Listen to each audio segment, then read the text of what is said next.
This is Maria Schneider inviting you to join me in the jazz room with host Joan Watson-Jones.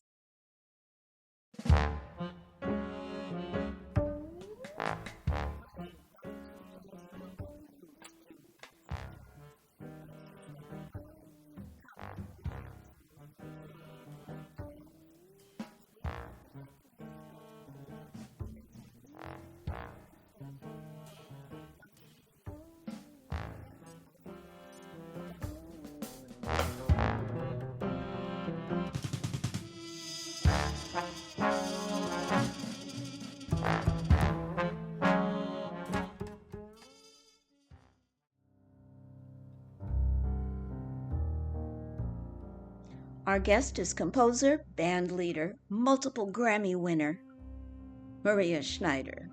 We met at the Newport Jazz Festival and will talk about her work and her CD, dual CD, Data Lords. At Maria's request, we will play excerpts from Data Lords and one full piece, which you'll hear at the end of this program. You just heard a little bit of Don't Be Evil, and now A World Lost.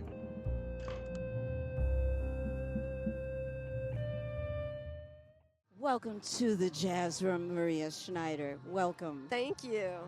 Oh, we're here with all the background of the Newport Jazz Festival. Yes, it's exciting. It is exciting. Now, is this your second time here? Oh, no, I've been here a few times, but I can't tell you how many because I can't remember. That's okay. That's okay.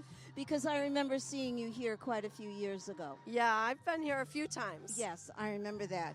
Now, I did a lot of looking into your CD, The Data Lords, and yeah, it's a double CD that looks at the two aspects of life. One where we're inundated by big data companies that are pushing for our attention and really trying to make young people and everybody addicted so that they can gather data from us. And then the second CD is when you pull away from that world and you insist on the kind of sovereignty of your own space and silence, the kinds of things you encounter through nature, art, and relationships, real human relationships. Yeah, we are all searching for those. Yeah, and now more than ever. I mean, it used to be that was the natural thing. Mm-hmm. When we had space in our lives, we looked to each other and connections, and now everybody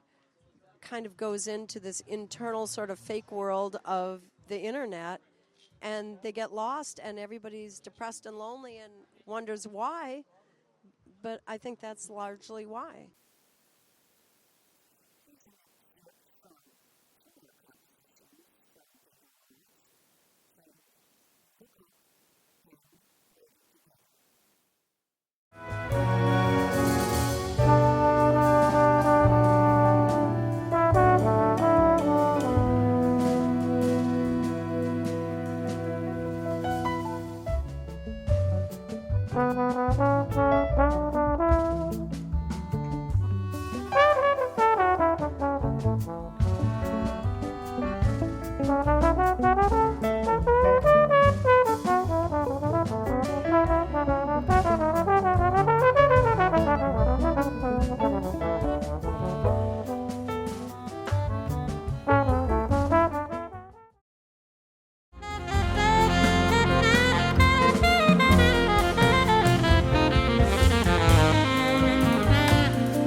Talk a little bit about your collaboration with David Bowie. Oh, yeah.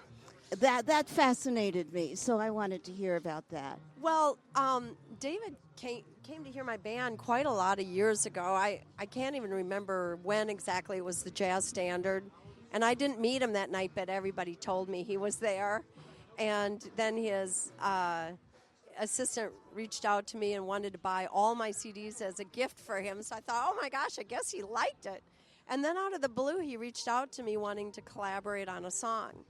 And it was a fantastic experience because we loved working together. We were good collaborators. You know, he came to my apartment, we sat at the piano and just started working on a song that he had the beginnings of. And he wanted me to kind of develop it with him and take it to sort of a very dark place. That was something he wanted, is dark. And he wanted it to feature my band, which was kind of crazy, you know, rock meets big band. I was just like I was so worried about making something horrible. And he said something to me that was really great because I was full of worry. And he said, Maria, the great thing about music is if the plane goes down, we all walk away. and that has become a really good lesson for me that, you know, it's like, we take this so serious. We live and hang on every note and, oh, God, it's got to be good. And we put all this pressure on ourselves. But in the end, you know, it is true. It's not like true. It's not like designing a plane and if, you know, it goes down, you kill lots of people. No, this is we all walk away. The best is, the worst is people say, don't like it so much. It's like, okay. Let's jump in. I just have to jump right in because I know you're an advocate, the copyright issue. Yes. Let's talk about that because that's something that I have issues with myself. And I see what's going on, but I want people to be educated about what happens to musicians and artists and their intellectual material. Well, the thing that's happened originally to us has now pretty much happened to everybody. But we were kind of the canaries in the coal mine where our music was used as bait, like chum, you know, when they cut up a fish to catch bigger fish. They used our music to attract eyeballs to their websites, you know. So these big companies, they needed the infringement because the infringement is what created the feeding frenzy of people coming for all this free music. And then they would gather everybody's data. And so we were used, and they tried to talk musicians they tried to change the look of things, saying to musicians, well, this is going to grow your audience. Look at all the people that are seeing your music that never saw it before or heard your music. But the thing is that we started dying of overexposure. And if your music's made available for free, you can't compete against that when it comes time to sell your music. That's right. And as you know, most of us are paying for our own records. We need to make the money back. We do need to make the money back. People spend tens of thousands, if not hundreds of thousands, on records, and you know, and then everybody's supposed to get it for free. And now it's not just, you know, movies and music, but people don't realize how everything about their lives is being used. Their information, you know, I mean, even people that, you know, say, "Oh, I want to do 23andMe." Do they really know what's going to happen when a company has their genetic information? And what is that? And what is that going to mean downstream? I mean, so this thing, it's hitting every aspect of our society, and people need to really wake up. Really, really wake up. I've been screaming about this for years, you know.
So tell me a little bit about a couple of the tunes on your, because we're only going to play snippets from your CD.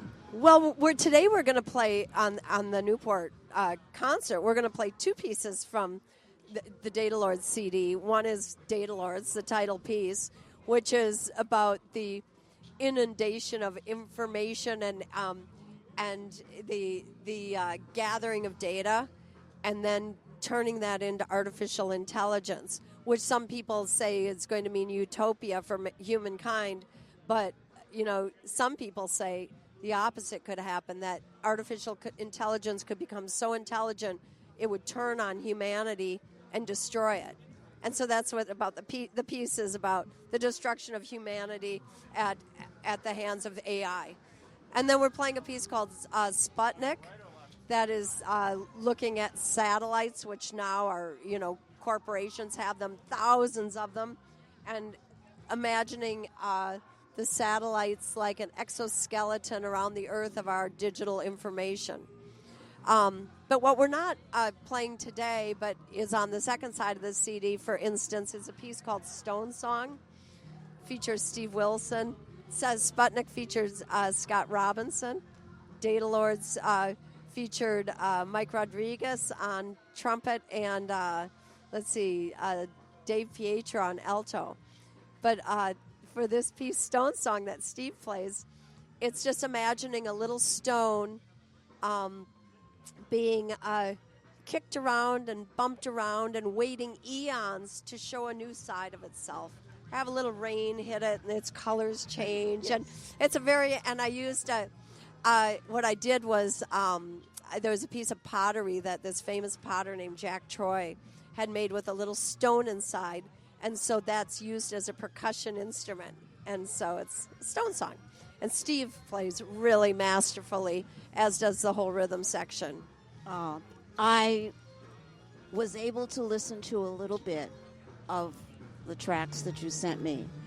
And I listened this morning to The Sun. Oh, The Sun Waited for Me. The Sun Waited for Me. And yes, I'm a musician myself and a composer and also a photographer.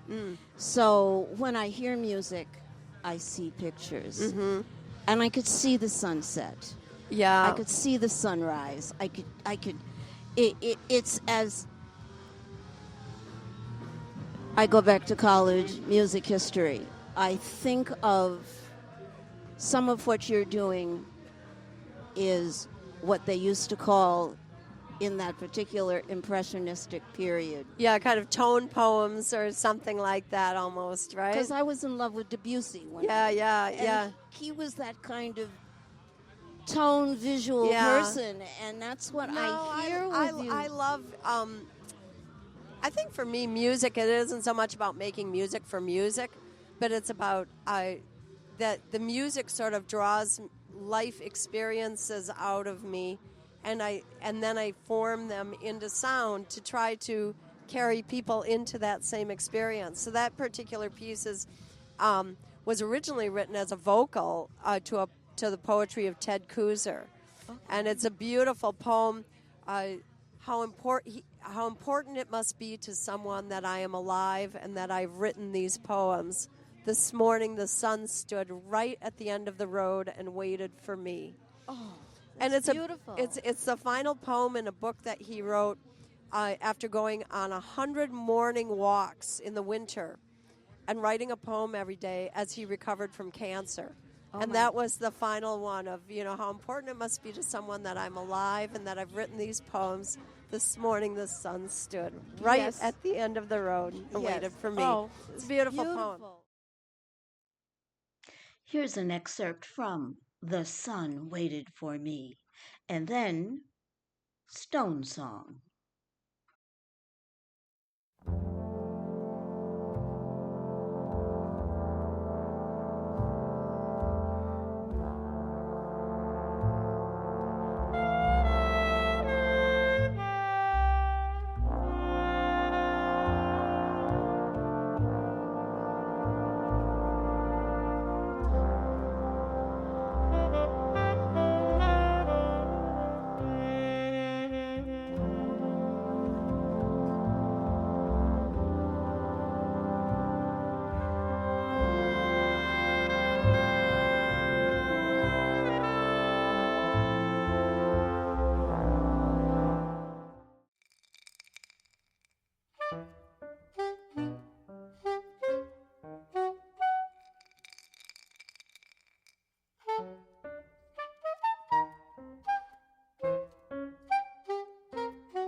what are you looking forward to? Do you have another Oh. project coming in mind? No. Or are you dreaming yet? I know. I'm going to tell you what I'm doing. I'm creating space in my life. I'm doing the opposite. I have been pushing for so long, and I feel dry. And as I said to you, my music, it depends on life experience. And if all I'm doing is producing and I'm not stopping to just re-experience, discover new things in life that give me joy, that spark my enthusiasm, I've been feeling really burnt and just a little bit dry. So I'm super excited about making some changes in my life that are around putting more space in my life to live, to be even friends, family, traveling, seeing things, not just because I have a gig there, but because I want to feed my soul, and then I'll, for sure, it'll turn into music because it always does. But that's the foundation for me. It's like I'm from farm country in Minnesota. You can't plow and push a field again and again and keep producing. No, you have can't. to start putting fake fertilizer on it. It gets tired. The food doesn't taste good anymore. You have to let that field go fallow. Yes. Let it sit and regenerate. And that's what I always think about myself. I'm in a period I need to go fallow for a little bit. I get it. I get it so much. Well, I wish you the best on finding your space, because it's amazing. As soon as you find that space, the music will find you again. That's right. And, the hardest thing I think musicians have, anybody, is finding balance in life. Mm-hmm. And, we're from a culture that it's all, at least my generation, and, it was always about pushing. But there's something to be said for balance. So yes. I'm trying to find it. Well, I'm just checking Oh, good. We're beautiful.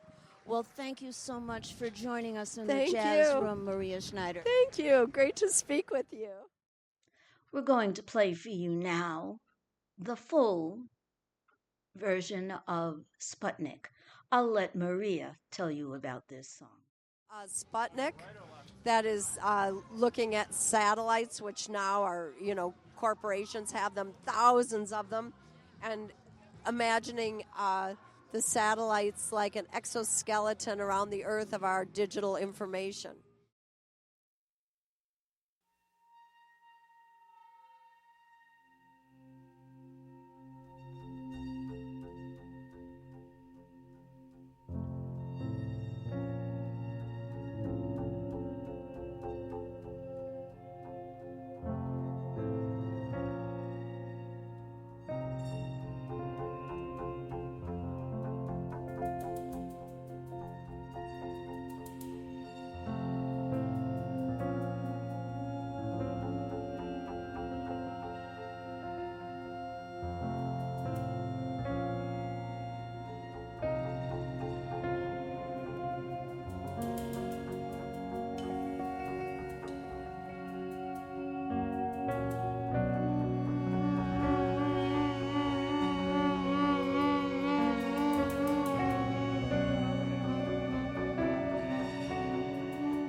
learn more about Maria and her music at her website, mariaschneider.com.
Thank you.